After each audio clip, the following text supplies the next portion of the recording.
Good evening, everyone, and thank you for joining us virtually for the Eisenhower Institute's panel, U.S. Foreign Policy from Eisenhower to Reagan. Who did it serve and what were the consequences? The Eisenhower Institute at Gettysburg College is grounded in President Dwight D. Eisenhower's legacy of leadership and promotes nonpartisan discourse and critical analysis of issues of long-term importance. Each year, the Eisenhower Institute Undergraduate Fellows Program, offers a select group of Gettysburg College students the opportunity to develop their leadership skills and grow in their knowledge and understanding of public policy. During the 2020 to 2021 academic year, the undergraduate fellows have explored U.S. foreign policy under President Eisenhower, with the guidance of Professor Brendan Cushing Daniels, the Harold G. Evans Professor of Eisenhower Leadership Studies.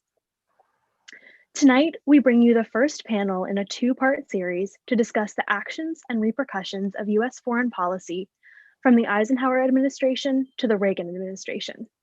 I am honored to introduce our three panelists who will address the intersection of foreign policy, human rights, capitalism, and domestic policy. Dr. James Goldgeier is a Robert Bosch Senior Visiting Fellow at the Center on the United States and Europe at the Brookings Institution, and a professor of international relations at the School of International Service at American University, where he served as dean from 2011 to 2017.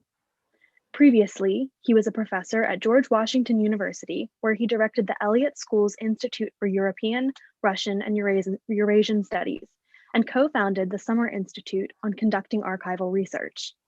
He has served as a director for Russian, Ukrainian, and Eurasian affairs on the National Security Council staff, and he has held appointments or fellowships at the Library of Congress, the Brookings Institution, the Council on Foreign Relations, the Woodrow Wilson International Center for Scholars, the Transatlantic Academy at the German Marshall Fund, the Hoover Institution, and the Stanford Center for International Security and Cooperation. He has authored or co-authored 4 books, and he has received the Edgar Furniss Book Award and the Georgetown University Lepgold Book Prize. He serves as a member of the State Department Historical Advisory Committee. Mr. Stephen Kinzer is an award-winning foreign correspondent who has covered more than 50 countries on 5 continents. His articles and books have led the Washington Post to place him, quote, among the best in popular foreign policy storytelling. Kinzer spent more than 20 years working for the New York Times, most of it as a foreign correspondent. His foreign postings placed him at the center of historic events and, at times, in the line of fire. He spent several of those years in Nicaragua, where he covered war and upheaval in Central America, and wrote 2 books about the region. He spent much of the 1990s in Germany, covering the emergence of post-communist Europe, including wars in the former Yugoslavia. After leaving the Times in 2005, Kinzer taught journalism, political science, and international relations at Northwestern University and Boston University. He is now a senior fellow at the Watson Institute for International and Public Affairs at Brown University and writes a World Affairs column for the Boston Globe. Dr. Kori Schake leads the Foreign and Defense Policy team at the American Enterprise Institute. She is the author of 5 books, including Safe Passage, The Transition from British to American Hegemony. Dr. Schake has been widely published in policy journals and the popular press, including in CNN.com, Foreign Affairs, Politico, the New York Times, the Wall Street Journal, and the Washington Post. She is a contributing writer at The Atlantic and War on the Rocks. Before joining AEI, Dr. Schake served as the Deputy Director General of the International Institute for Strategic Studies in London. She has had a distinguished career in government, working at the U.S. State Department, the U.S. Department of Defense, and the National Security Council at the White House. She has also taught at Stanford, West Point, Johns Hopkins University's School of Advanced International Studies, National Defense University, and the University of Maryland. Thank you all for being here and sharing your expertise with us. Each panelist will share remarks for approximately 15 minutes, followed by a few minutes for each panelist to respond to their fellow panelists' remarks. We will conclude with a question and answer session moderated by the undergraduate fellows. If you would like to submit a question, please use the Q&A feature at the bottom of your screen. Dr. Goldgeier will be the first to address the panel, followed by Mr. Kinzer and Dr. Schake. Thank you. Great. Well, thank you so much, Emma. I really appreciate the introduction, and thanks to Professor Cushing Daniels for inviting me to join this panel. What a great group, and very much looking forward to the questions from the students and others in the audience. On January 17th, 1961, President Eisenhower spoke his farewell as president to the American people and sent a clear warning to his fellow citizens. We have been compelled to create a permanent armaments industry of vast proportions, he said. We must guard against the acquisition of unwarranted influence, whether sought or unsought, by the military-industrial complex. Our military organization, he went on to say, bears little resemblance to that known by any of my predecessors in peacetime, or indeed by the fighting men of World War II or Korea. He added, the potential for the disastrous rise of misplaced power exists and will persist. President Eisenhower feared the weight of this military-industrial complex could endanger democracy and said that an informed citizenry is necessary to ensure that the military-industrial complex served, quote, our peaceful methods and goals. This speech was very important to President Eisenhower. He had considered giving it for 2 years and originally was going to be giving it to the Congress and decided to speak directly to the American people.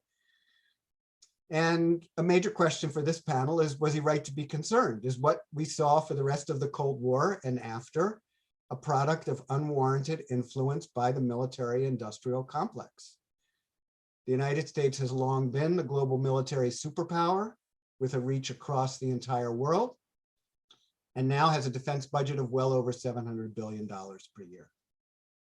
Since that speech that President Eisenhower gave in 1961, the United States went to war in Vietnam in the 1960s and 70s, carried out not one, but 2 major wars against Iraq since 1991, has been at war in Afghanistan for 2 decades, and throughout the Cold War and after engaged in numerous smaller operations around the world.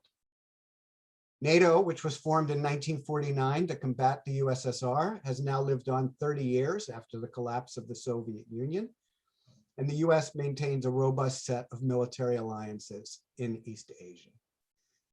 Is all of this because an uninformed citizenry has been asleep at the switch, allowing the military-industrial complex to run wild? I want to give you 3 reasons why I think it's not them, but us and our elected leaders who are responsible for the United States and its engagement in the world.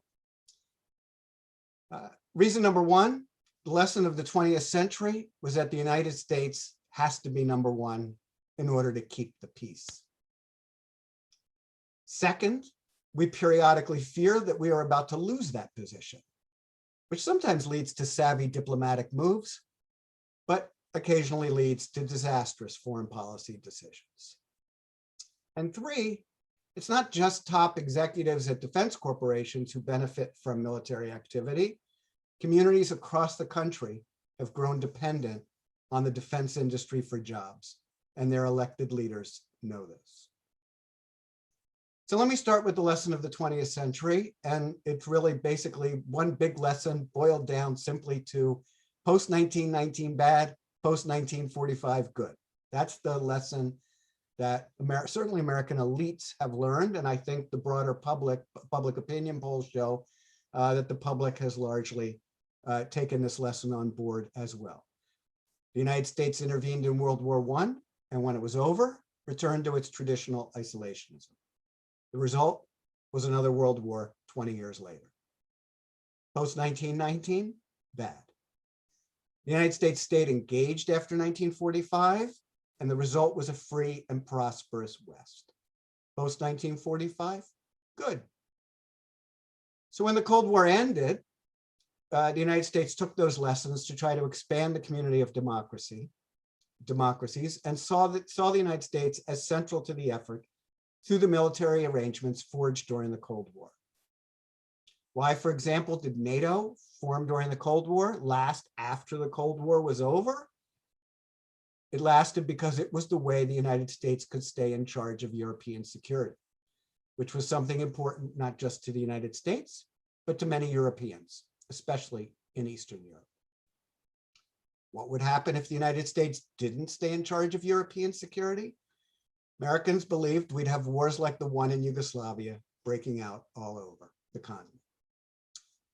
The lesson of the 20th century for American elites, and I would suggest for many in the broader public, is that without the US in charge, as my Brookings colleague Bob Kagan puts it, the jungle grows back. Could President Eisenhower have ever imagined that the United States would still be militarily involved in Europe to keep the peace in 2021? Doubtful. Would he imagine if it was, that it was because of the military-industrial complex? Maybe.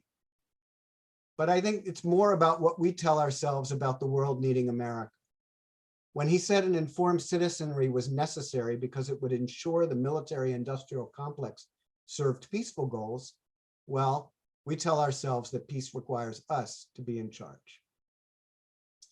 To take another example, look what happened when Iraq invaded Kuwait in 1990.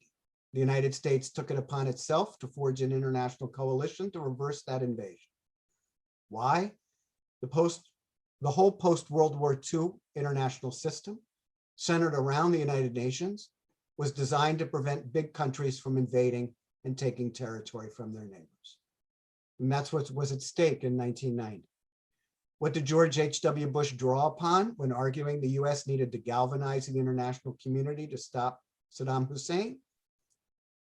The 1930s, arguing that we stood by as Hitler started taking territory, and look what happened. We couldn't do that again, so President Bush drew a line in the sand. Second, we periodically fear we are about to lose our position. When the Soviet Union launched Sputnik in 1957, it was a huge shock. If the Soviets were ahead of us technologically, we might lose the Cold War.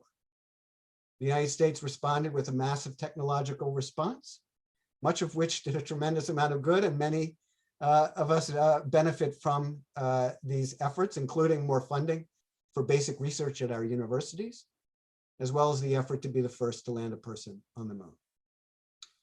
The fear that the Soviet Union might overtake the United States was a key rationale for the Nixon-Kissinger policy of détente, to find accommodation with what they viewed as the rising power. And during the Cold War, this fear led to the belief that a loss of any part of the world to Soviet influence was unacceptable to the United States and led us into proxy wars all over the globe. And as Mr. Kinzer has written in his book, Overthrow, to overthrow regimes in many places. The most egregious decision resulting from this fear of losing America's position was the Vietnam War, and the belief that if South Vietnam fell to communist forces, the rest of Asia would follow like falling dominoes, and communists would soon be in San Francisco. And what a disastrous decision that was. But this fear also led to clever diplomacy, most notably the opening to China during the Nixon administration, as a means of using our relationship with both the Soviet Union and China against those two other nations. That fear of losing our position to the Soviets was replaced in the late 1980s by our fear that we would lose our position to the Japanese, who had risen to the #2 economy in the world and seemed to be on a path to rise even further. The result of that fear was the belief in the United States that America needed to remain militarily dominant after the end of the Cold War, not just to prevent a new peer competitor like the Soviet Union had been, to prevent the rise of a new peer competitor like the Soviet Union had been, and not just to prevent the rise of adversarial regional hegemons like Iraq, but to prevent even our allies like Japan and Germany from dominating their respective regions. And that requires a lot of superpower. Today, of course, we're gearing up to begin believing that China will overtake the United States, and that the Chinese seek to impose a new international order to replace the American-led international order that we have enjoyed for decades. And I would expect to see some mix of foolish decisions and clever diplomacy to result. And finally, community dependence on the defense sector. The Biden administration has called for a foreign policy for the middle class. That idea arose due to the Trump phenomenon, and it goes something like this. US elites have overwhelmingly favored US global engagement since World War II. Since the 1990s, US middle class lost out economically because of that engagement, and thus the middle class came to believe that engagement was bad for them. Donald Trump took advantage of this sentiment and won the presidency by promising America first. That's what the Democrats working for Joe Biden believe, and they are determined that to gain support for American engagement, the administration needs to demonstrate that it has a foreign policy for the middle class. Well, a foreign policy for the middle class means that people need to feel like they are gaining, not losing jobs. With every state in the country dependent on the defense sector for jobs, how could the administration possibly cut the defense budget without harming the middle class? We could argue, I suppose, that this is part of what Eisenhower meant by a military-industrial complex. But I think normally when we use that term, we think about executives at Lockheed Martin or Northrop Grumman or elsewhere throwing money at members of Congress and candidates for president to win contracts for their next weapon system. And of course, that is a legitimate concern. But I would suggest the problem is much bigger and goes much deeper. We believe we are indispensable to global peace. Each generation finds a new country whose rise we fear will knock us off our perch as the leading global power. And communities across the country depend on the defense sector for jobs. I don't see any of those three factors likely to change anytime soon. Thank you.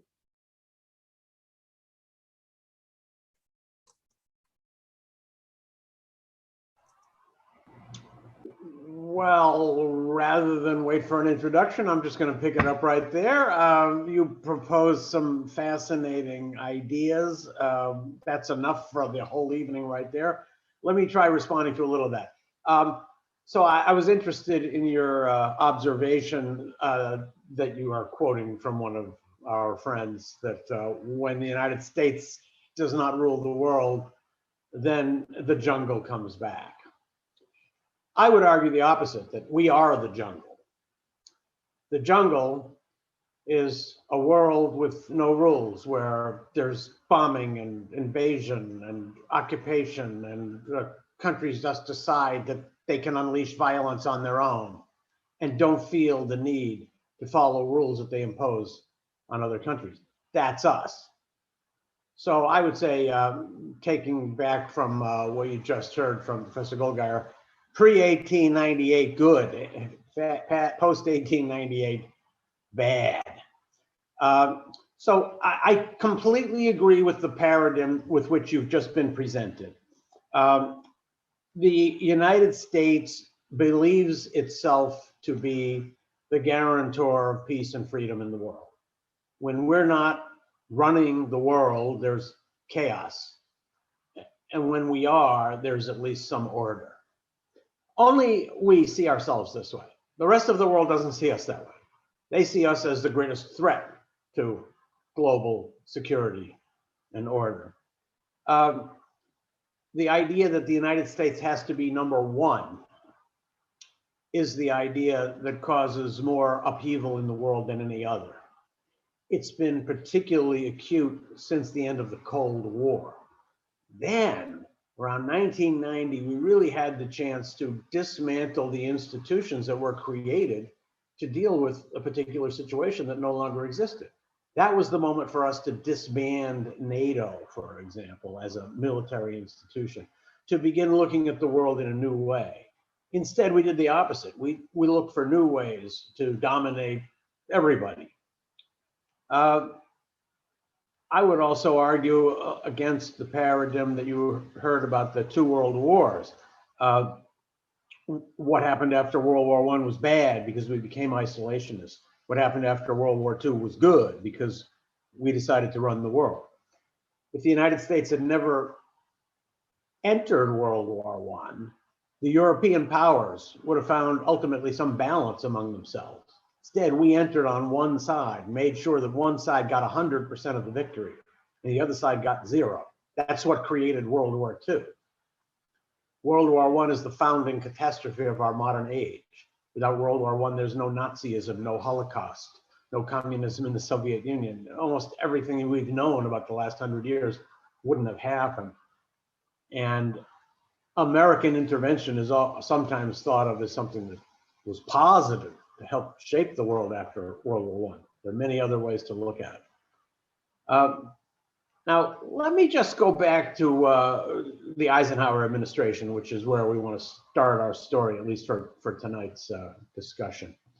There's great admiration up to this day for President Eisenhower's wonderful speech about the military-industrial complex. As you may know, in the original version of that speech, he called it the military-industrial congressional complex. He cut off congressional at the end because he didn't want to alienate members of Congress, but he was absolutely right. It is a military-industrial congressional complex. So Eisenhower is seen in that speech as warning against hubris, against excessive American military involvement in the world. But that's only partly true. So let's go back to Eisenhower's security policy. As you all know, it was called the New Look. Eisenhower was one of those old-time Republicans who believed in small budgets. One of the kinds of small budgets he believed in was small military budgets. He didn't want there to be a big military establishment. And that was the New Look. So the New Look had two fundamental columns, two foundations. One was a smaller and cheaper military, and the other was nuclear deterrent. So you wouldn't need such a big military. In fact, the New Look had three, not two, fundamental pillars. It was the smaller military and the bigger nuclear deterrent, as the public saw. But there was a third column, and that was covert action. President Eisenhower was a huge supporter of covert action. And when he warned against the military-industrial complex, what he was really saying is, don't fight wars, overthrow governments by covert means. We don't often hear that because he didn't say that as part of his speech, but that's what he meant. Eisenhower was a very tough guy behind that smile. He was a tremendous supporter of the kind of covert action that has produced the greatest catastrophes for the United States over the last 70 years. When he first came into office, within a year, he had already overthrown the democratically elected government of Iran. A few months later, he overthrew the democratically elected government of Guatemala. He thought this was a great idea. When you don't like a government, it doesn't matter if it's democratic. We send the CIA. We destroy that democracy. The result of Eisenhower's destruction of Guatemala as a democratic country was a civil war that lasted for more than 30 years, killed hundreds of thousands of people, more people than were killed in all of Latin America combined during those 30 years. His overthrow of the government of Iran was a catastrophe that has led us to the Iran that we have now. Iran was on its way to democracy before Dwight Eisenhower got his hands on Iran. And everything you've seen since then, a quarter of a century of the Shah's dictatorship, followed by 40 years of intensely anti-American rule by fanatical mullahs who've spent decades trying to undermine everything America stands for. That all goes back to the Eisenhower administration. Why did he do that? Why was Eisenhower such a fervent believer in covert action? Well, we don't know for sure because Eisenhower never explained his rationale. In fact, he never even admitted that he carried out or was in favor of or knew anything about covert action. In his memoirs, he lies explicitly about these operations in Guatemala, Iran, and others that he carried out everywhere from Indonesia to the Congo and other places. He would have said, if we could talk to him now, I wasn't lying. I was guarding the secrets of the United States. So we don't know why Eisenhower favored covert action so intensely. But based on history and his biography, we can come up with a couple of answers. First of all, covert action played an important role in winning World War II. We didn't know that. Nobody knew it. But there were all kinds of operations, including famously the stealing of the Nazi code machines that were very valuable to the Allied World War II effort. Now, Eisenhower, as commander of the Allied forces in the Second World War, would certainly have been aware of this. So he would have come into office with a great belief in the efficacy of covert action. Secondly, Eisenhower hated the idea of war. He had had to send thousands of kids off to die. And this affected him. We have cases of him almost being completely overcome by emotion when thinking about the kids that died at D-Day and all the bodies that he saw. He understood the moral burden that he had to bear for sending so many Americans off to die. When he got into the presidency and he began to hear these stories about covert action, that you could overthrow a government secretly, without an invasion, without a war, with only modest casualties, he was fascinated. So he would have thought of things like the overthrow of a democratic government in Iran or the overthrow of a democratic government in Guatemala as peace projects. These were ways to avoid a war with a threatening country. Here you could do it secretly. Nobody would know. It wouldn't cost anything. Not many people would die. And you'd get the result you wanted. You got rid of a government you didn't like. So Eisenhower thought this was a perfect solution. And after those two operations succeeded in overthrowing leaders that Americans didn't like, he wanted to continue further. Now, why did we not like those leaders? Why did we not like President Arbenz in Guatemala? Why did we not like Prime Minister Mossadegh in Iran? Well, of course, you can't get yourself out of the Cold War context, where we feared that every threat to American power was promoted by the Kremlin.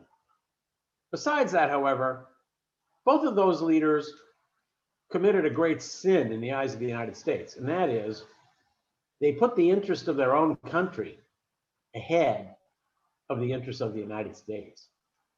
President Arbenz in Guatemala decided that it was more important for starving Guatemalan families to have land than it was for the United Fruit to have large amounts of land that it didn't use.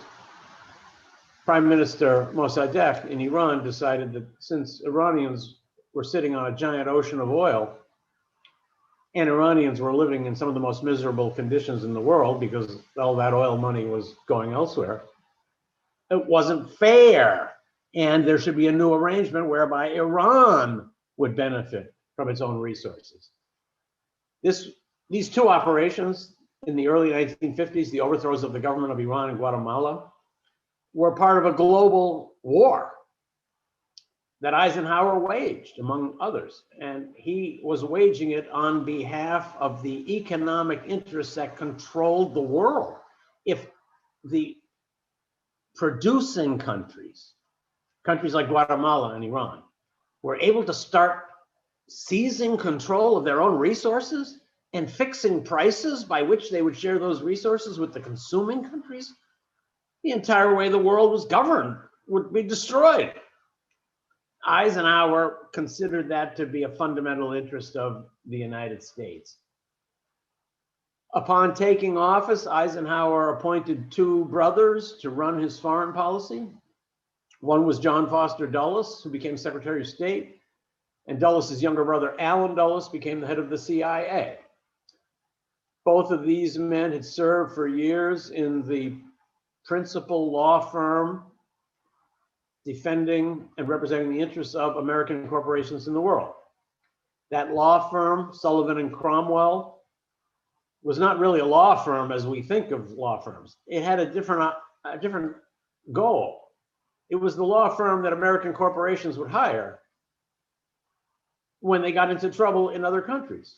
And this law firm had ways to intervene around the world and force countries to do what American corporations wanted. When those two brothers came into power, they were the ones who brought Eisenhower this idea that covert action was the way to defend American interests in the world, and that American interests in the world were identical to the interests of American corporations in the world. You just heard some discussion about World War II. I think the United States learned two terrible lessons from World War II. Two lessons we never should have learned, two wrong lessons, and we're still under the burden of those two lessons. They can be symbolized with simple phrases. First lesson is Pearl Harbor. What does it mean? It means America might think it's safe, but there's always somebody out there waiting to attack us by surprise at any moment. If there's even 1% of a chance that any country should attack us, that it's our enemy. We must attack first. The world is full of enemies. The United States is a poor, attacked, surrounded country with enemies everywhere. That's the terrible lesson of Pearl Harbor, which leads us to see the world exactly the opposite of the way that it is. The second lesson we learned from World War II is described in a single word: Munich. Now, Munich, as you all remember, was the place where Hitler met with the British Prime Minister Neville Chamberlain, and Chamberlain afterwards said, we can have peace in our time. Now, the lesson of Munich should have been that Neville Chamberlain was wrong to trust Adolf Hitler, but that's not the lesson we learned. The lesson we learned is diplomacy is always bad. Diplomacy is stupid. Diplomacy is a way for other people to take advantage of it. So don't negotiate, just fight. In the Cold War context, these were very appealing concepts. Eisenhower failed to consider two important factors. And if he were here today and we were to ask him, why did you carry out those covert actions that wound up throwing whole regions of the world into chaos and causing not only immense suffering to the target countries, but also great damage to American security over the long run? I think he might say, first of all, this: you people now in 2021 have a lot of understanding of the long-term effects of covert action. You know that when you release a wheel at the top of a hill, you can't control where it's going to bounce or how it's going to end. And these covert operations have terrible, unpredictable endings. We didn't know that then.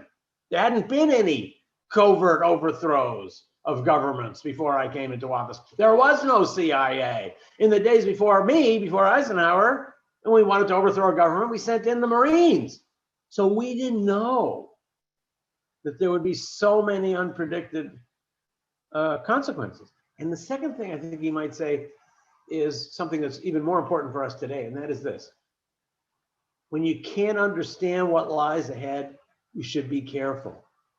Don't assume we're the United States. Don't worry, whatever happens, we'll be able to control it. This was the George W. Bush idea, invading Iraq. I don't know much about Sunni or Shia, but whatever it is, I know we had times back in Texas where we had two guys that wanted to be the postmaster, and I worked it out, and we'll work it out over there too. So it's often said the American people are ignorant about the world, and that's true. In fact, I would argue that it is exactly American ignorance that allowed Eisenhower's policies to be promoted and imposed. If it weren't for public ignorance, Eisenhower's policy of covert action could not have succeeded. Public knowledge of what the United States was doing would have destroyed Eisenhower's foreign policy. He needed secrecy. Otherwise, there can't be covert action. So I think the longer term error that Eisenhower made, and it's one we're still making today, is to think that if we don't know what's coming in the future, it's okay to go ahead anyway, because we're America. We can control everything. And whatever problems come up in the end, we'll figure it out. Eisenhower might have been the last president to believe that. He certainly was the last president to believe you could carry out covert operations like the ones in Iran and Guatemala, and nobody would ever find out about it. We're now living not only with the consequences of Eisenhower's covert operations, but with the consequences of so many other covert operations by subsequent presidents who carried out those operations in part because they were following the model of Eisenhower. These are all factors we need to bear in mind as we assess the long-term impact of Eisenhower's foreign policy and what effect it's had on the world in which we now live. I'm going to leave it there. Thanks. So I think I'm up next, and my own views come a lot closer to Jim Goldgeier's on the nature of the international order. And I want to try and pull you all into what the world felt like in 1952 when Dwight Eisenhower became president. Because one of my very favorite historians, David McCullough, always challenges the rest of us that history, the art of writing history, is the art of trying to understand the world as people saw it at that time. So they didn't know how things were going to come out, and they were living in a crazy time. I mean, imagine yourselves 40 years from now trying to explain to people what the COVID pandemic was like. That 500,000 Americans were going to die and our lives would be disrupted this way. They will know what eventually happened, right? Whether the United States was able to come up with a vaccine, whether we had the broad-mindedness to vaccinate countries of the global South and people who were not Americans. They will know how the contest of a rising China was handled. All of those things that we are having to navigate without knowing an end point. So I want to take you back to that period. The first important thing I think about the frame of reference of Eisenhower and his colleagues was that they had witnessed two global conflagrations in their lifetime. And whatever we may think of why the United States should or shouldn't have entered World Wars I and II, the lesson that President Eisenhower and the people who were helping craft his policies took from that experience was that the United States had tried a policy of not caring about the rest of the world in the 1930s, and that allowed threats to gather of such a magnitude that we had to muster 10 million Americans into the military and fight in two completely unconnected theaters of warfare for our very survival. The international order that they tried to create with universal values and security guarantees to other countries and military alliances and international institutions, what they were trying to do was build a wider margin of error for early identification of problems that were coming up and the ability of countries to cooperate to manage those threats. That's how you get the NATO alliance. That's how you get the United Nations. The United States was a major advocate of assisting countries that we believed could be democratic because we thought those countries made the international order safer. That is, that they were less likely to provoke wars of aggression. Now, the political science on that in our modern age is a lot murkier, but that's what they thought the world they were living in was. And the wartime alliance with the Soviet Union turns out to have the shocking end product of Soviet conquest and retention of control of Eastern Europe in a way that didn't just surprise Eisenhower and his colleagues, it worried them about the rest of the international order. Namely, if you think the lesson of the 1930s is by ignoring threats and allowing them to pick up momentum, the United States ends up in a much more dangerous place than trying to defang those threats while they are still nascent.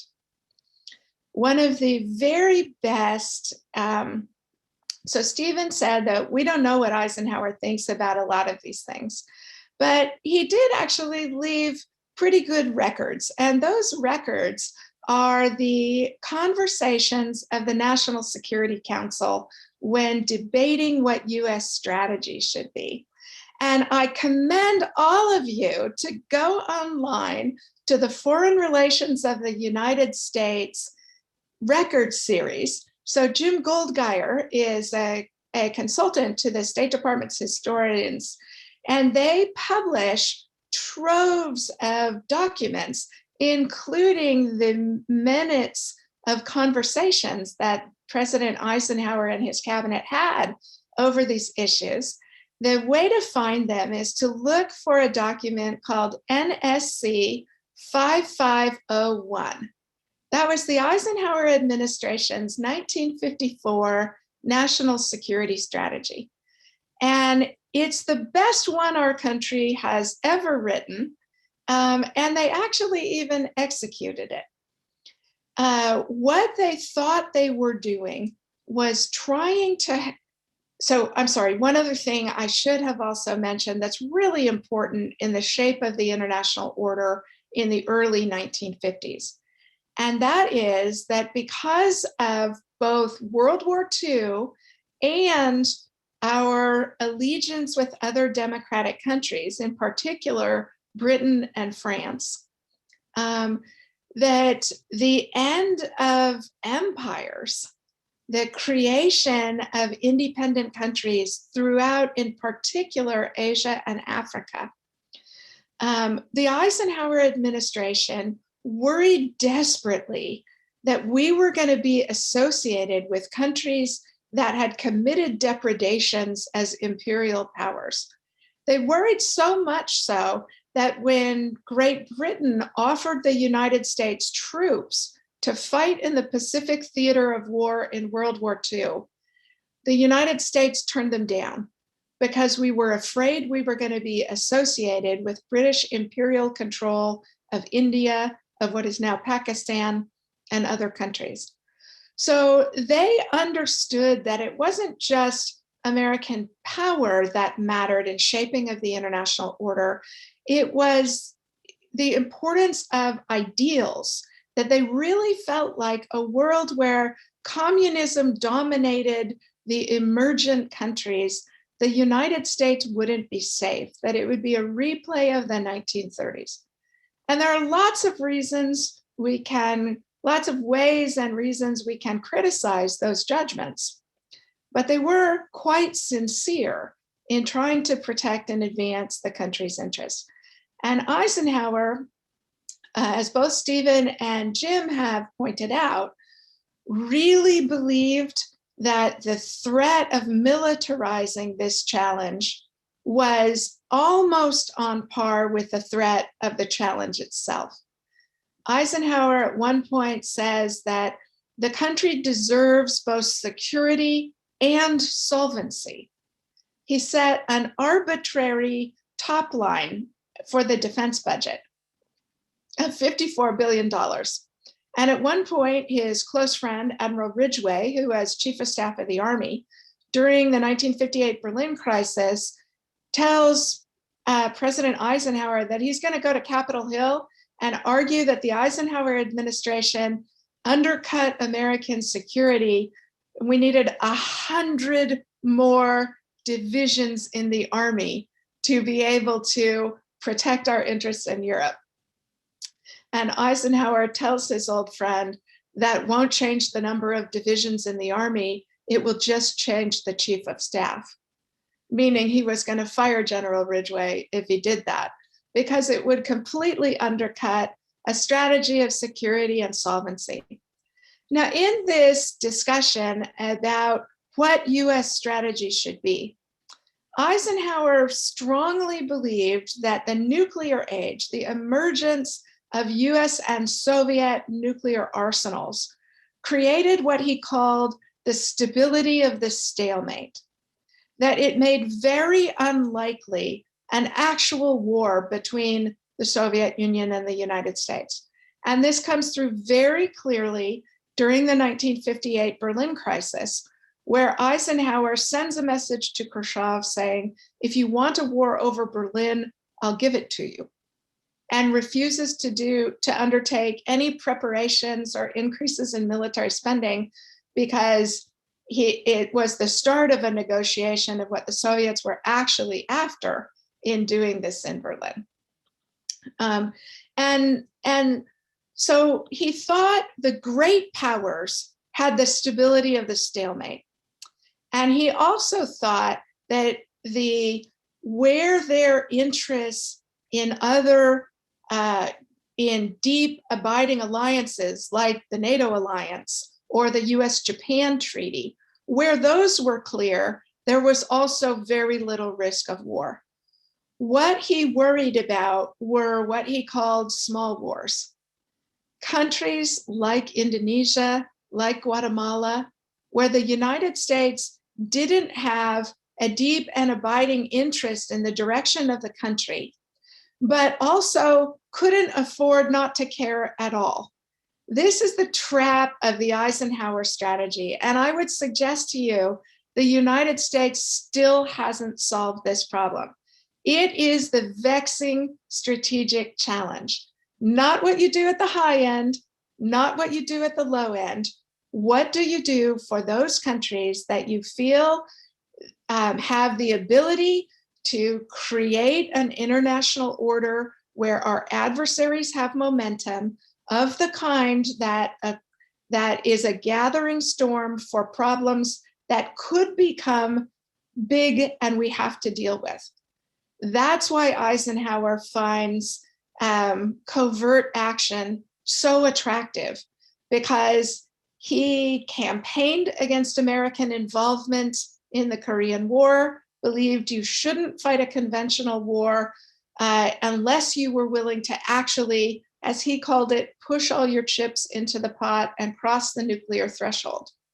And he didn't believe that Indonesia, Guatemala were countries that merited risking a nuclear war, but he also didn't believe you couldn't do anything. And I share Stephen's condemnation of a lot of the choices the administration made. But I would challenge you students to come up with a better answer, because there's a reason the Reagan administration goes back to covert operations, even when, as Stephen points out, there's zero probability of them remaining covert, because the actual problem, the strategic trap, is what do you do about those countries you don't care enough to risk American soldiers to defend, but you do care that they not be added into an anti-American international order. The solution, the best solution, is the one Jim Goldgeier has long been such an ardent and effective advocate for, which is alliance relationships, security guarantees from the United States that make countries feel safe enough and deter adversaries. That's the stabilizing solution. And while I agree, as both James and Stephen pointed out, that Eisenhower would have been shocked to find American troops still stationed in Europe 70 years after he put them there, he would nonetheless be deeply grateful for 70 years of peace in Europe and think that the small price of forward stationing of American troops and continued handholding with our closest friends in the world was the best of many possible solutions for the strategic trap that he worried most about. And I'll stop there.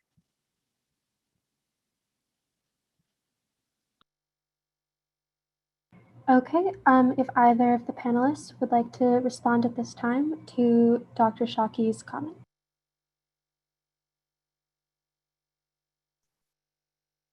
Well, I mean, I really enjoyed both presentations. I'm eager to get to the student questions. So I hope we can go to that quickly. I guess I just, one thing I would just say in response to both is just let's add in the sort of the demand side of this. Other countries wanting the United States to be involved. That's not always a good thing for the United States, but we should also think about why it is that other countries want us to be involved. When it comes to our allies, for example, our European allies, you know, most of those countries in Europe, they want us to be in Europe. The South Koreans want us to be assisting them in East Asia. The Japanese want us to be there. So, you know, the question is, in some of these cases where you have regimes like the type that Stephen Kinzer described, some of these regimes or when Corey Shockey was talking about the you know, countries that aren't at the top level and they're not at the bottom level, this sort of mid-level, which is a great way to think about it. You know, what happens when these regimes are corrupt? You know, we're sort of intervening on the, you know, we don't know a lot about them. We're intervening to try to prop up regimes that we think are on our side, but are in often cases just using us to deal with their enemies in ways that they're not able to. I think great to hear Corey charge the students with figuring out a solution to dealing with countries that we think are important enough that we should be involved, not important enough that we would send American troops to fight, but where we think outcomes will matter to U.S. interests, and you know, what's the best way to manage those problems. I would say that looking at those countries kind of in that middle level, countries that don't pose an imminent threat to the United States, but where we fear that they might at some point be part of an enemy alliance, our answer has always been, what do we do with those countries? We crush them, we destroy them, we devastate them. It's very sanitary for us to be looking at Guatemala or Iran or countries that Eisenhower also devastated, like Laos and Burma and the Congo and India and Vietnam and so many other places, and say, well, we had to make a choice, so we decided we should intervene to be sure that maybe something bad wouldn't happen. But we never intervened to promote democracy. Whenever countries emerged that wanted to promote democracy, they were our enemies. Iran's only sin was that it wanted to become a democratic country. Same thing in Indonesia, same thing in the Congo, same thing in Guatemala. So I don't think it's right to say we were trying to encourage democracies to emerge. Democracies always have a problem for the United States, and especially during the Eisenhower administration. Democracies challenge the economic power of American corporations that are the underpinning of the US economy, and as we thought of it, the world economy. I just don't think it's true, right? If you think about the two great democracies that emerge in the 1950s, they're Germany and Japan. And the Eisenhower administration was primarily focused on allowing the emergence of democracies in Europe, in Japan, and pushing South Korea onto that path. So it's not true that that they were ardently against democracy. And I also think it's not true that Iran in 1958 was a uniquely virtuous government that was headed on a path to respect of its own people. I think the story's more complicated than that. Well, we'll just let the students follow those courses. Fine. All right, thank you to our panelists for giving us their perspectives. I am Maddie, I'm one of the undergraduate fellows. And my name is Jenna. I'm another one of the undergraduate fellows, and we will be moderating the Q&A session tonight. So please, any audience members, if you have any questions, feel free to drop them in the Q&A box at the bottom of your screen. So our first question is for Mr. Kinzer, we were wondering if you could provide the audience with some specific context of some of the consequences in terms of human rights crises within countries in which the United States made the decision to intervene. Additionally, if you could potentially discuss whether or not you think that there's a prevailing double standard regarding the United States' involvement in other countries. I don't know how many more hours we have, but let me try to answer that very briefly. So first of all, what about the long-term impact? So let me just pick out a couple. The United States decided that the government of Guatemala in 1954 was threatening to the United States. For reasons that are subjects of a whole other discussion, we intervened. We overthrew the only democratic government Guatemala has ever had. Soon after that, there was a rebellion against the government that we imposed. That rebellion led to a civil war. That civil war tore Guatemala apart. And I was an eyewitness to the savagery and brutality that was set off for 30 years in that terribly suffering country. That wouldn't have happened if Eisenhower had said, hey, the Guatemalans made their own choice and I don't care about United Fruit Company. So Iran is another case. In Iran, the government decided it wanted to nationalize an oil company that was owned by foreign interests. The United States and the British decided to intervene. Since then, there's been no democracy in Iran. Iran had 25 years of military dictatorship and then 40 years of religious rule. And both of these operations have wound up ultimately undermining American security. American intervention in Indonesia set off a trail of events that exploded in the mid-1960s in a horrific pogrom that resulted in the slaughter of something like 1 million people by the Indonesian government. So when you intervene in these countries militarily from the outside without understanding the domestic dynamics, you set off processes that no one can control. And we don't care to control them. We don't even try to control them. As long as the right person is in control in Iran or in Guatemala or in Indonesia or in the Congo, we're happy. We don't care about what's happening to the people there. And that brings us to our next question, which is the double standard. I used to be a great supporter of the human rights movement, but now I see human rights is being used as a weapon to attack certain countries and then give other countries a pass. So yes, I do think the United States has a double standard when it comes to judging countries on human rights issues. I think we have all these lists of countries that support terrorism, countries that allow money laundering, countries that allow trafficking of human beings. We've got 20 lists of bad countries, but we don't start, for example, in our terrorist list by saying which countries are terrorists, we put them on the terrorist list. Which countries are not terrorists, we don't put them on the list. No, we don't do that. We start out by saying, what countries don't we like? Okay, all those countries you don't like, you're suddenly on the list of countries that support terrorism, that support child trafficking, that support religious oppression, everything else. Countries that we like get a free pass. So I want to just finish by making this one observation. So when I teach classes about the Cold War, I try to tell my students, you have to put yourself back in the craziness of that era where Americans thought their whole country could be liquidated in a single minute. And therefore, any sacrifice was justified. But no matter how much I tell my students, you have to try to put yourself back in this mindset. Sometimes I think even I cannot succeed in putting myself back in that mindset because it was such a bizarre time, so different from what we know. All I would say is this. Cold War historians have now looked back with all the information we've had in the last 20 years, and many of them have concluded this. Who was responsible for the Cold War?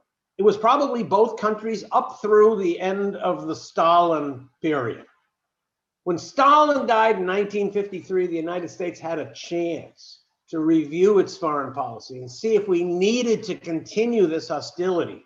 But largely because of domestic American politics, we were not able to do that. And the Cold War continued for decades. We're in a similar situation now. domestic American politics, make it impossible for us to reach out to China, reach out to Iran, reach out to Russia. And that is something that we're suffering under. The previous presidents also had to deal with.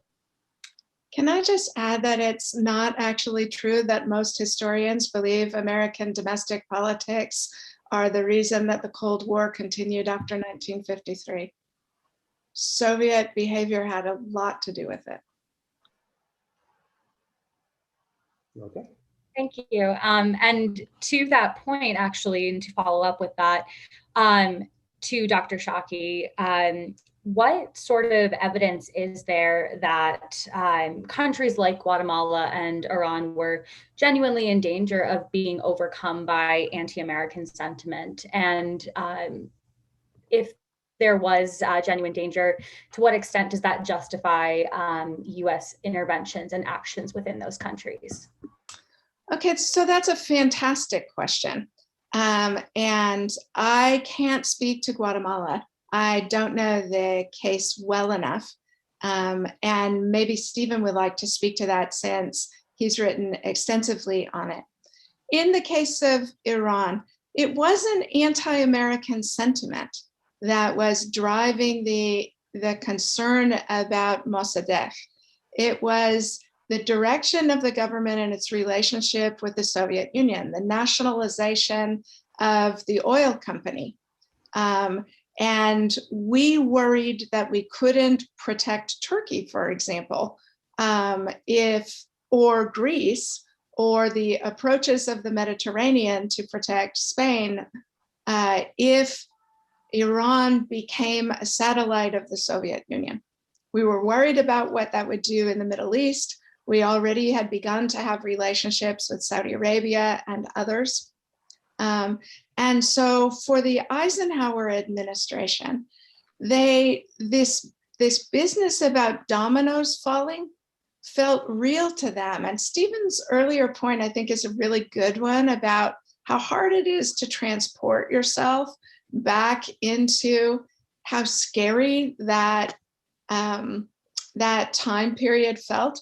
You know, Eisenhower writes in his diary in 1958 that if the Soviet Union if we knew the Soviet Union were readying its nuclear weapons for a launch on the United States, he debated what he would do and determined that he would actually have to let hundreds of thousands of Americans be killed because he didn't have the constitutional authority to unilaterally start a war with the Soviet Union. I mean, an American president hasn't had to think those thoughts in a very long time. And coming off the experience of 2 worldwide conflagrations in their lifetime, they were very worried about trends about gathering storms, which is what Churchill titles one of his memoirs. And so the nationalization of the oil industry was, I think, the trigger. Again, I'd welcome James and Stephen's views on this, but in Iran, the nationalization of the oil companies made the Eisenhower administration believe that Iran was going to become a communist government and be associated with the Soviet Union in a way that would be damaging to American interests. I personally think overthrowing the government was a bad idea, but that's what I think they were thinking.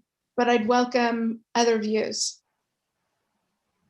Yeah, what I would just like to add is just when we talk about intervention, American intervention during the Cold War, I mean, there's a range of intervention, a lot of things that we don't, we're talking about cases that clearly went awry for the United States. I mean, the United States, in the post-World War II period, has not had a successful Iran policy. I mean, there was the relationship with the Shah, but that didn't, obviously that was not a long-term effective policy for the United States. And when we talk about places like Guatemala, or Chile, with the election of Salvador Allende, that the United States then opposed and led to the the rule of General Pinochet. I mean, these are mistakes of American policy, but we have to broaden what we think of as our definition of intervention. We intervened in Western Europe with the Marshall Plan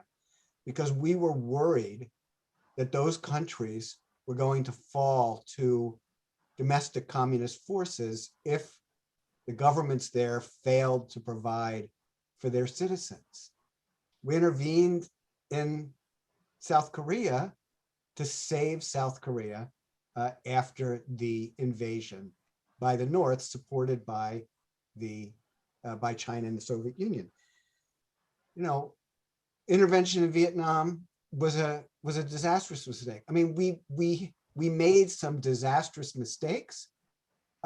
We also had some enormous successes. And so I think the real challenge is thinking about what are the different tools that the United States has at its disposal, and really trying to understand what it's trying to achieve and what mix of those tools is most likely to produce good outcomes for US interests and also for the interest of the people in the countries involved. But I think we really have to broaden the discussion to the different types of intervention and the successes as well as the failures if we're really going to be able to evaluate US foreign policy. In talking about broadening the discussion, I would just say that it's dangerous every time you see a gathering storm, you say, okay, we got to act. We feel that we understand what's happening in the world, but in many cases we don't. There was absolutely no danger of Mossadegh bringing Iran into the Soviet orbit. Mossadegh was an elderly feudal landlord who despised all socialist and communist ideas. We didn't really know that. Now, it's often said Americans are ignorant about the world, which is certainly true. But many people in many other countries are also ignorant about the world. That's not, I lament it because that's our business. We try to educate people. But it's not necessarily bad. It doesn't hurt the world. Ignorance alone is not the problem. If people in Bolivia don't know anything about, say, the Middle East, that's a shame because the Middle East is interesting, but it doesn't hurt anybody. The United States, on the other hand, acts on its ignorance. We don't know anything about the Congo or Indonesia or Iran or Guatemala, but we act. We lash out. We lash out against Iraq. We lash out against countries that we see as enemies. And because we act on our ignorance is more dangerous than the ignorance of people in other countries. Okay, thank you to our panelists for those responses. So our next question is somewhat directed at Dr. Goldgeier, but any panelist is welcome to respond. We were wondering if you could provide us with some of the domestic context within the United States in this period, specifically in terms of anti-communist sentiment and how such sentiment was used both in the interventions that we've discussed previously and as a means to sabotage American civil rights movements. And also if you could briefly discuss the political movement McCarthyism and how that movement contributed to incentives for American politicians during this period to weaponize anti-communist rhetoric in order to consolidate political power. Wow. Okay. That's a lot. Do that in 2 minutes, please. Those are all great issues, and I think the political establishment, people like President Eisenhower, deserve criticism for the way in which Senator McCarthy was handled. But, and it's not just Republicans. I mean, there are Democrats. Robert Kennedy worked for Senator McCarthy, and the Kennedy's own responses were insufficient as well to that effort to basically go after all sorts of individuals on what in the vast majority of these cases were trumped up charges that they were, in cahoots with the Soviet Union or somehow a threat to the United States. And of course that had huge implications in in the State Department, in academia, in Hollywood, and elsewhere. I think it's interesting really to think about the role that anti-communism played within each political party during the Cold War. It certainly became an important glue to hold the Republican Party together, and a party that, both political parties have distinct wings and, lots of challenges for the direction of the particular party. And what anti-communism gave the Republican Party was a way to come together and to argue that the central task of the United States was to combat the Soviet Union. On the Democratic side, it's interesting because presidents like Harry Truman and John F. Kennedy were viewed as tough on national security, as tough anti-communists, and were seen as important figures in the Cold War against the Soviet Union.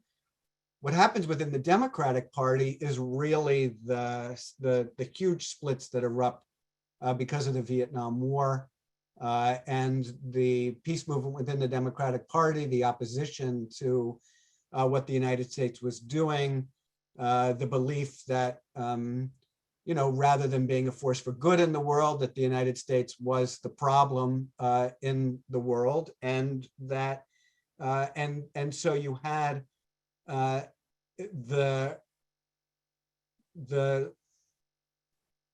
sort of the wing that believed that the United States was too much at fault and too strident in its Cold War activity against the Soviet Union, becomes ascendant in the Democratic Party in the early 1970s and shapes the future of that party for 20 years with respect to the fact that it could only win the presidency once, and that was the presidency of Jimmy Carter, which was largely a response to the Watergate affair. But otherwise, in that latter part of the Cold War, the Republican Party became seen as the party of national security because it was seen domestically as the party that took the Soviet threat seriously and was willing to combat it. And what enables the Democratic Party to emerge then as the party that, in fact, not only can win the presidency, but now has won the popular vote for president every time since the 1992 election, except once, is that the charge that the Democrats were soft on communism, which emerges in the 1970s, is no longer relevant after the collapse of the Soviet Union. And so Bill Clinton, governor from Arkansas with little experience in world affairs, runs for president in 1992 and wins in a way that he really could not have had those elections, had he been running in the 1980s. He was running against decorated war hero George H.W. Bush with significant international experience, had been vice president and then president for a term, and people didn't care. But they would have cared if the Cold War had still been going on. So the Cold War definitely shaped both the politics of that period, with the anti-communist glue holding the Republicans together, the Democrats being tough in the Truman and Kennedy years and then splitting, and being able to be successful again after 1992 because being soft on communism didn't matter. And it was the Republicans who then split after the end of the Cold War because they lost the glue that held them together, and have struggled with that ever since. Great, thank you so much for that response. Our next question is directed at Mr. Kinzer and is focused on the role of the American press in all of these events. So We'd like to ask, can you give us any specific examples of how the American foreign press represented or misrepresented the events in other countries and our role in political instability in other countries? And as a follow-up to that, to what extent did this media coverage influence American citizens' perceptions of communism abroad and perceptions of our own actions as a nation? It's a great question. It's really, it's too great, actually, because it's just, that's too much to deal with. Well, let me just make a couple of observations. First of all, it's certainly true that the Cold War narrative was tremendously powerful. It's probably the most powerful national narrative in modern history. How was it held together? Largely because of the press. You had Henry Luce controlling access of more than half of Americans to what they heard about the world. And beyond that, a feeling on the part of many people in the press that it was our job to promote the American interest. I think American journalism got into the habit during the Cold War of thinking that America is essentially like a team. Everybody on the team has a different role. And the press has a particular role, which is to make sure that the American people are united behind a certain set of policies. I don't like this because I don't believe the press should be on anybody's team. The American people should be allowed to have free information and not be pushed towards certain conclusions.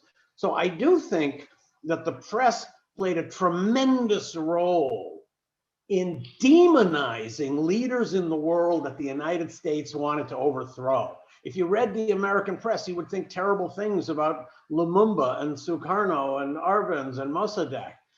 And this was not an accident. The director of the CIA was on the phone with the publisher of the New York Times and the president of US News and World Report and the heads of American networks all the time.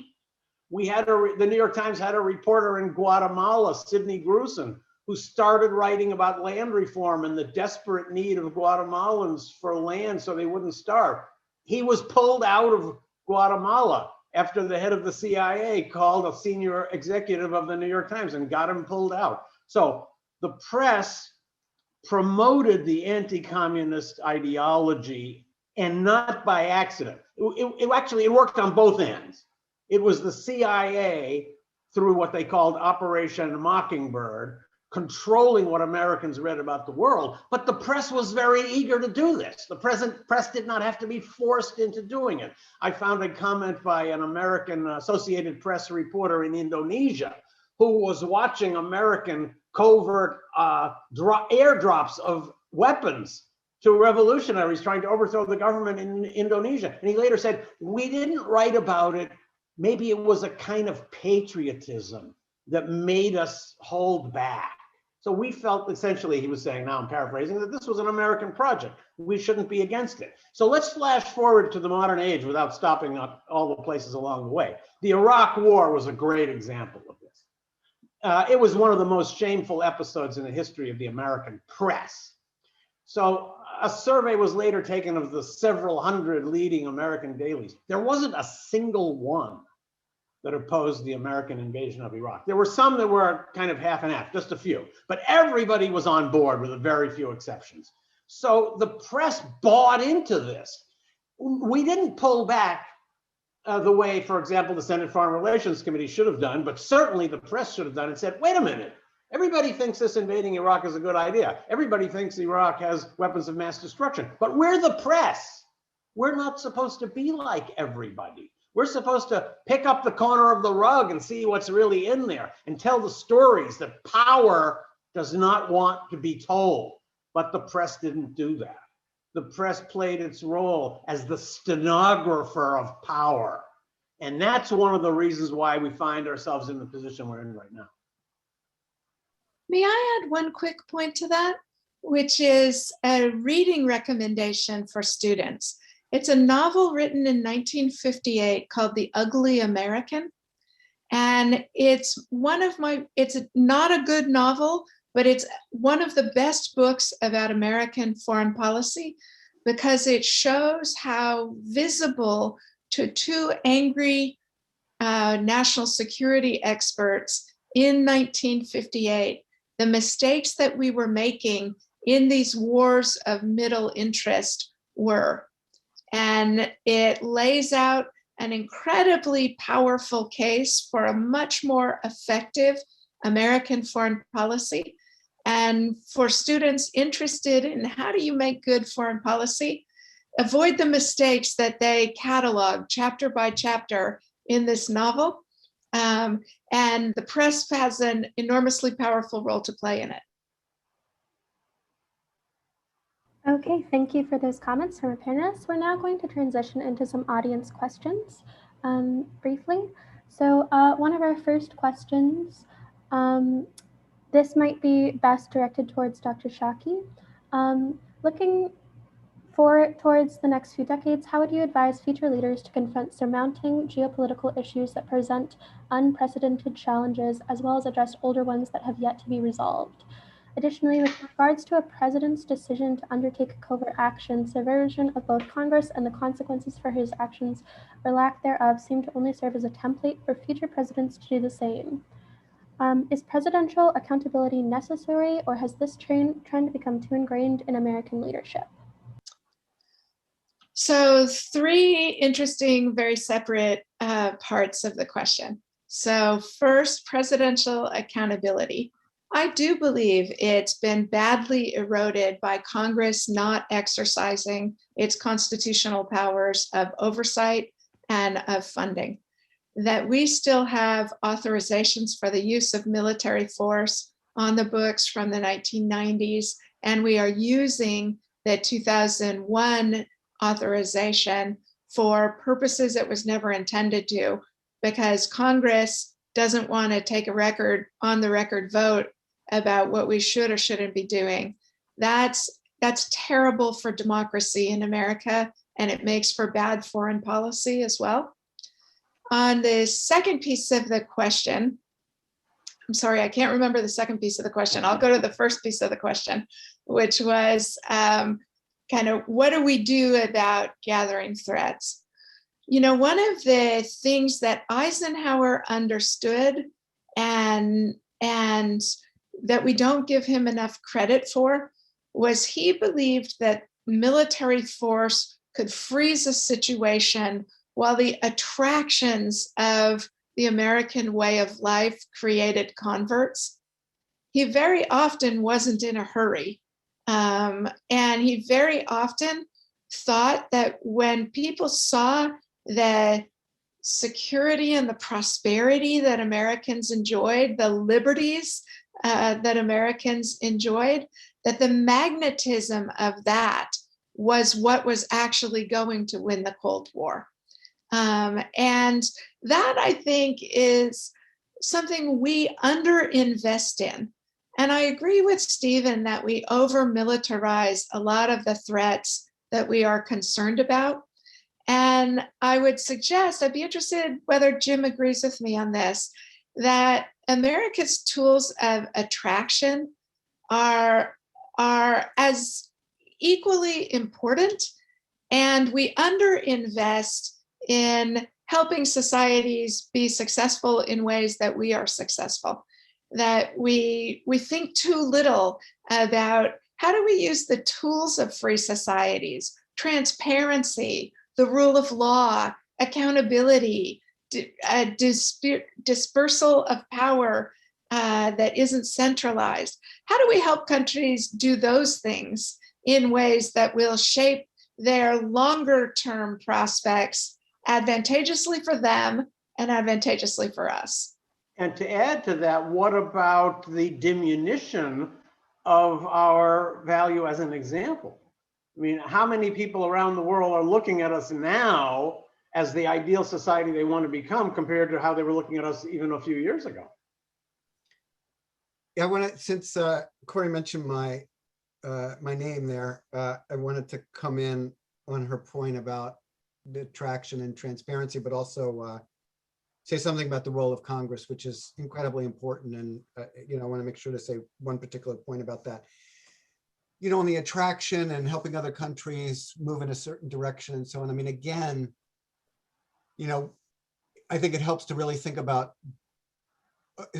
how we've intervened in very broad terms. And I think looking at Central and Eastern Europe after the end of the Cold War is a really important example. And the question is, why did it turn out the way it did? Are there lessons to be learned? Are there things that are unique to that particular time and place? Because what happened was you had all these countries, behind the Iron Curtain. They were dominated by the Soviet Union, occupied by the Soviet Union. And then the communist regimes collapse, the Soviet Union collapses. And the question is, well, now what? And these countries were desperate to be part of the West. And the United States, I mean, some of the advice the United States gave was good. Some of the United States wasn't so good. But, the United States was asked, and Western Europeans as well, they were asked for political and economic advice to produce societies that would have democratic polities and market economies and respect for rule of law, respect for human rights. Hugely important was civilian control over the military. And the West used its two major institutions, NATO and the European Union, as well as foreign assistance to really help countries evolve in ways that no one knew whether it would work out or not, but has largely been successful, even with some what we call backsliding in several of those countries. So I think really trying to understand what was required from the standpoint of those countries themselves, the kind of leaders they produced, their interactions with the United States and its then allies, existing allies, and how that turned out, I think is really important still to study. Oh, I wanted to mention on Congress, I think we have a really interesting situation right now because presidents typically have jealously guarded their prerogatives and really, they've accrued more and more power over time, and they don't like to give it up, typically. Congress has been very weak on foreign policy in the post-Cold War period. Expertise declined dramatically in Congress with respect to foreign policy and national security. And so, as Corey was saying, oversight declined. Congress doesn't like to vote on use of force questions, so they'd be just as happy to stay out of the whole discussion about a new authorization to use military force. I think one interesting thing to watch is that in the 2018 election, there were a number of national security professionals who were elected to the Congress who were re-elected in 2020. And one question is whether or not those members will begin to play a more important role given their prior national security expertise. I did a webinar recently at Brookings with one of those members of Congress, Congressman Andy Kim from New Jersey. And we talked about this, the congressional role in foreign policy and what to expect. And one of the reasons I'm interested in this and why I say things have, there may be a moment of change here is that it's clear from the statements that have been made by President Biden and Secretary of State Blinken. And partly it reflects, President Biden was in the Senate for a long, long time. Secretary Blinken worked for Senator Biden before Senator Biden became vice president, and then worked for him during the Obama years, and then moved on to become Deputy Secretary of State. So they have a lot of experience with Congress, and they've called for a stronger congressional role in foreign policy. And I think the reason is because of what we've seen from 2016 to 2020, and then potentially 2024. Donald Trump was elected in 2016. He came in 2017, and he undid all sorts of things that Barack Obama had done.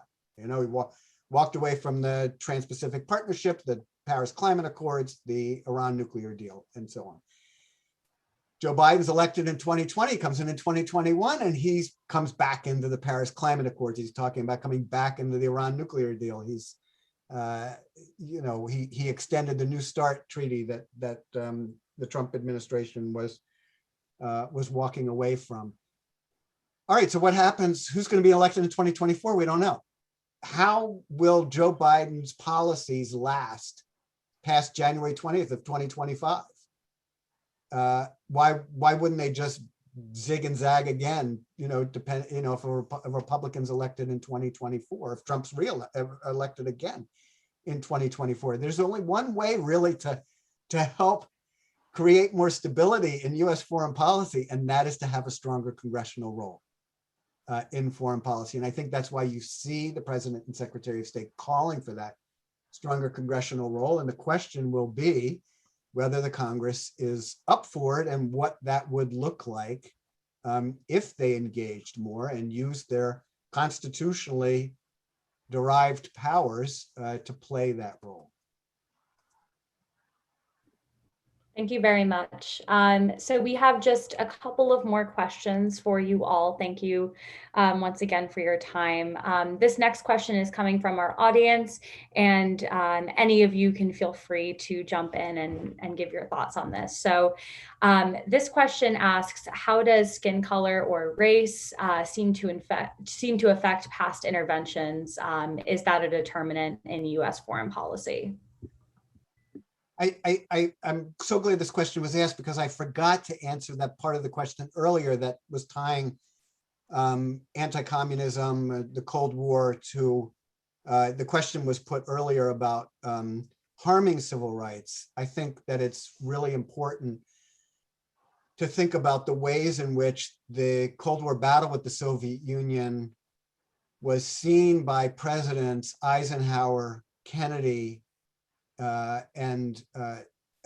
seen by Presidents Truman, Eisenhower, and Kennedy, all of whom preceded the Civil Rights Act of 1964. I mean, they looked at the ways in which the United States was losing the propaganda war with the Soviet Union, because the United States is talking about human rights and it's violating the rights of Americans. And, you know, there were just some absolutely outrageous cases, of course. I mean, we've seen some recently in our American history.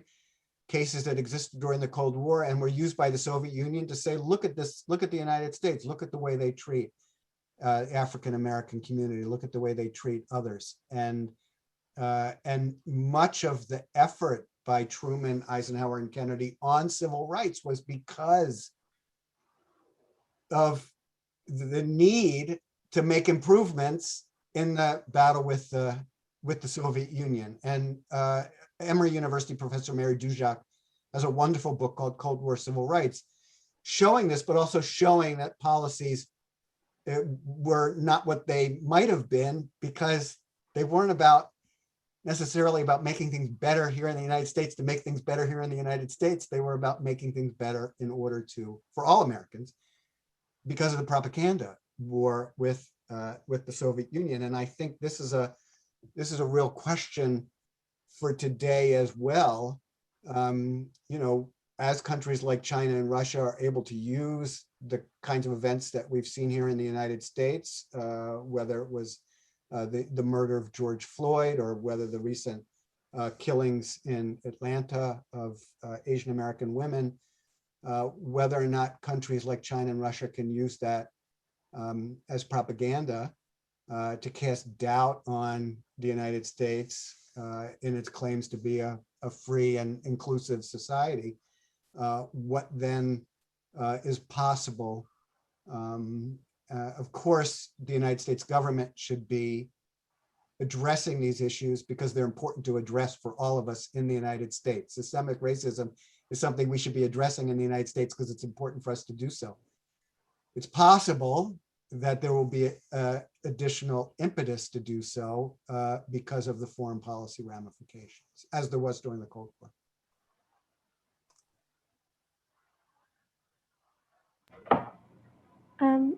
All right, and our last question for all of our panelists is, how can we as students and citizens become engaged in our political processes as a nation and hold the United States government responsible for treating other countries' political processes with respect? Is this reasonable, and is it possible? It's both reasonable and possible. Become a journalist, become a college professor, join the Marine Corps, become an American diplomat, join the CIA to make sure there are ethical voices in the conversation about all of the subjects we've been talking about. Become a participant because your integrity and your perspective are needed by your country. I support all of that, and I would just add this one piece of advice. Don't fall into following the paradigm that you're being fed by the mass media. Recently, I've been watching Fox News and CNN. I tell you, one is worse than the other. It's all the same rant over and over again. Try to expand your sources of information.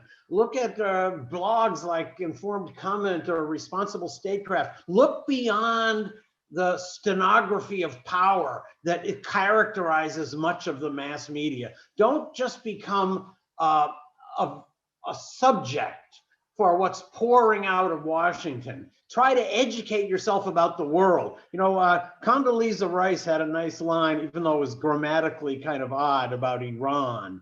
She said, "We really don't have a very good veracity about the place." What she meant was, we don't know anything about it. We've never had a diplomat we have no diplomat that has ever been in Iran. You college students can be the counterbalance for that. You're the source of knowledge. So pull yourself outside of what you're supposed to believe and look at things with an independent mind. That would be my number one piece of advice. When I teach a first-year undergraduate class called America in the World since 1989, and I start the class showing video that I'm sure many of, if not all of you students have seen, YouTube video, Jeff Daniels in the show Newsroom, where he's asked what makes America great, and Freedom. He goes on a diatribe about how it used to be great, but it's not anymore, and he particularly goes after, in ways that are completely inappropriate and unacceptable, the woman student, he's assuming, who is asking the question. So it generates a great discussion because my students get very angry. And of course, the central message that they have for me is, well, why is he blaming our generation? Your generation is the one that messed everything up. And I think the important thing for you all who are going to have to fix the things that we messed up is to really is to challenge us. And as you go out from school, I gather that those of you in the undergraduate fellows program are graduating in a couple months. And I learned before the session that there's going to be an on-campus ceremony, which is fantastic. I'm so happy for you. And then you're going to go out into the workforce or go to graduate school. And I would just encourage you that if you're working at places where Corey Shockey and Stephen Kinzer and Jim Goldgeier and others are working, that you challenge them and that you don't just accept what they are saying as reflecting some kind of truth, but you bring your insights to bear as the individuals who are going to have to make the difference as we enter some extraordinarily difficult times for the United States and the world, and particularly, of course, on climate change. Don't think that you know best. That's one way the United States has gotten into a lot of trouble, that we think we know what's good for the world better than the world itself knows. Ask yourself whether we really know what we're doing before we do things.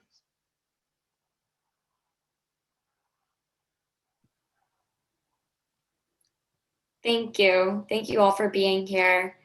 And thank you to everyone that has joined us tonight for the Eisenhower Institute's panel, U.S. Foreign Policy from Eisenhower to Reagan, Who Did It Serve and What Were the Consequences? And again, a very special thank you to James Goldgeier, Corey Shockey, and Stephen Kinzer for being with us. We hope you'll join us Thursday for Space Commerce, the Burgeoning Business of Satellites, hosted by the Eisenhower Institute Fielding Fellows. Follow Eisenhower Institute on Facebook, Instagram, and Twitter, and sign up for the Eisenhower Institute newsletter for additional programming. Have a great rest of your night.